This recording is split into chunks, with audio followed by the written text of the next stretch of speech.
Hello everybody, let's talk a little bit about whether things are actually private or not in Python classes, and also let's talk about how to make an attribute or a method private.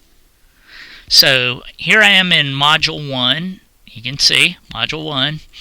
I'm scrolling down, and right here's the material that we're talking about. Are private methods and properties and data really private? And this goes to one of the advantages of object-oriented programming called encapsulation. So let's click into that Blackboard folder, and you can see here's the Python code to download, and you can run this in Tani. So I have already downloaded the code, and I have Tani in another window that we'll switch to momentarily. But let's talk about this a little bit before we get into Tani. Here's the start of a class definition. The class is named myClass.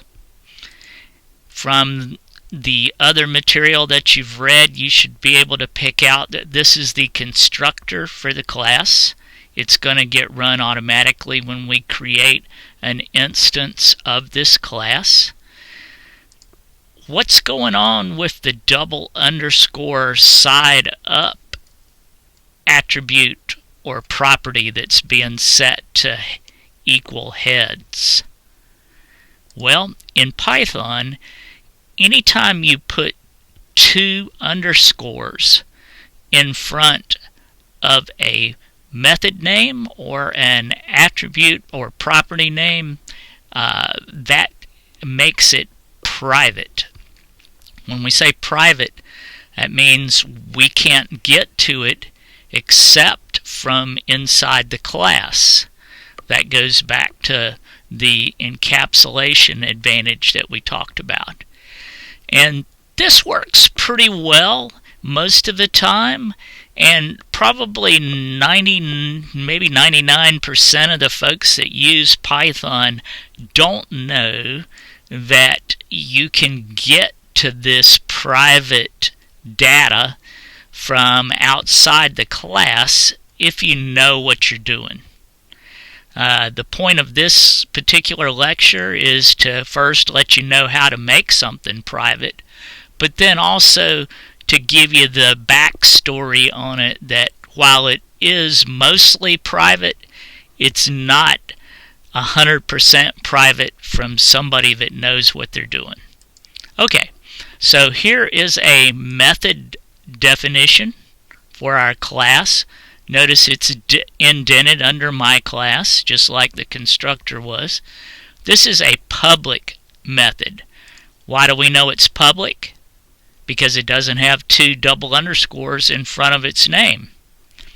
Okay, so this public method is also what we might call a getter method, or an accessor method. You'll learn more about those when we get into the body mass index class example. Okay, so this getter method does really one thing in life. It prints out a private attribute. So you remember we said one of the advantages of object-oriented programming was we could control how people get to our data. And so we've created this getter method here, this public getter method, that is going to print this private attribute called side up. Okay? No big deal there. Just know that it's public. Anybody that wants to use our an object that's created from our class definition here can call that method and print out what the contents of that private attribute side up. Okay? This, on the other hand, this method was created to be a private method, meaning the only place that we're supposed to be able to get to this is from inside our class. So where is the boundary of our class? It's all determined by indentation in Python. This is our class right here, what I have highlighted. So everything here is inside our class. Once we outdent, this is not in our class at all. This code is not part of our class. Okay? So this private method here could only ever be accessed if encapsulation was 100%. The only place we could get to this method would be from inside our class. But there's a little backdoor way into this. So I'm going to switch over to the Tani window. Again, I've already downloaded this code, so you can do the same and run it at your leisure. But let me pop over into the Tani window now. Okay, here we are in Tani. If you get a message about converting tabs to spaces, just say yes. There are different ways of saving Python programs, and one of my high-powered editors that I use at home uses tab characters to indent.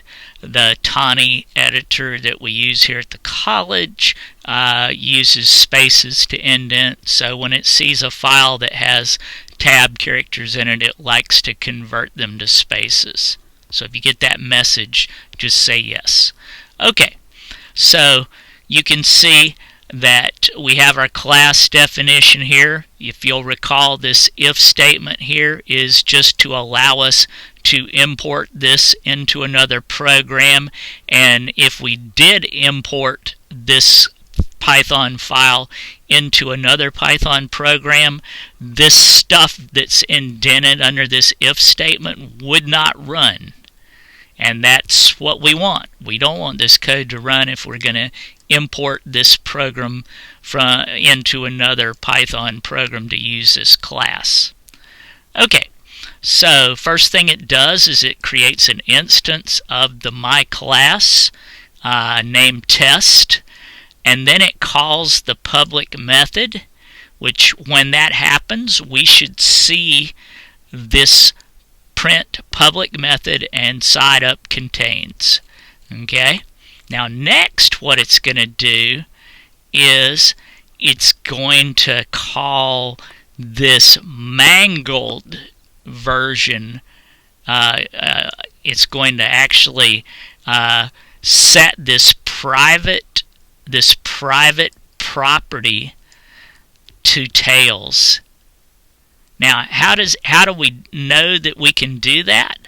Well, if you run the dir Python command against a class, it will show you everything that's inside the class. And what Python does, and I've actually commented it here in comments so that you could read it, but when you make something private in Python, it does what we call name mangling. So if you'll notice, how did it change the name of our private property _side up? It added an underscore with the class name and then the _ and side up. So we should not be able to do this if Python was 100% encapsulation. This violates all the rules, doesn't it? We're getting to a private property from outside the class. But yet it works, as you'll see here when we run the program. So without further ado, I'll run the program and you can see down here in the bottom window what just happened. Well, here was our call to the public method. Here was our call to the dir method. And here is where we called the private method right here to see what was inside up. And you'll notice up here where side up had heads in it, if you look here, here's where we had set side up equal to heads, and it was a private property, and yet down here we changed the side up private property, we changed it to tails, and not only that, we ran the private method and actually printed it out. So you can see here's where we ran the private method that says this is private, and then it says double underscore side up contains tails. So just keep that in mind if you're doing double secret very critical things. You may want to think about this, that somebody could get to your private attributes and methods. The other thing to remember from this lecture is if we want to make something private, what do? We put a double underscore in front of the property name or the method name. Alright, that's it. Good luck with the next parts of Module 1.